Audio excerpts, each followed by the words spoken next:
Vous l'avez dit, Donald Trump a été un président anti-guerre.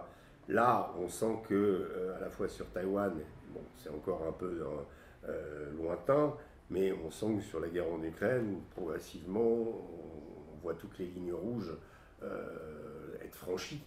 Et vous pensez vraiment que Trump a les moyens d'arrêter ça, enfin Oui, d'arrêter cette il escalade? trouvera un moyen pour s'entendre en laissant l'Ukraine, en gros, dans la zone d'influence russe, tout en étant sous les lois occidentales, mais en tous les cas empêchant l'Ukraine de rentrer dans l'OTAN, ce qui serait un casus belli, ce qui provoquerait la guerre à long terme, ou à court terme même, ou à moyen terme, je ne sais pas les termes, mais avec l'OTAN, et l'Europe serait la première victime d'une guerre entre la Russie et l'Occident, et non pas les États-Unis.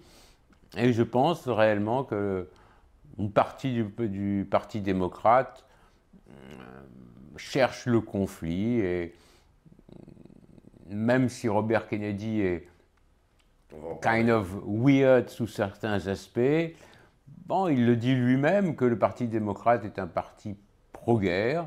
Il n'a peut-être pas totalement raison, mais il n'a certainement pas tout à fait tort. Eisenhower, qui était un président républicain, avait mis en garde contre le complexe militaro-industriel lors de son discours d'adieu. Ce complexe militaro-industriel existe. Il soutient une partie de l'économie américaine en ce moment qui n'est pas si mauvaise. Trump a tort de dire que l'économie est dans la poubelle. Elle n'est pas tout à fait dans la poubelle, même si l'inflation euh, sur les groceries, sur les produits alimentaires, a connu un certain regain, mais l'économie américaine, en gros, celle qui finance les gens aisés, fonctionne.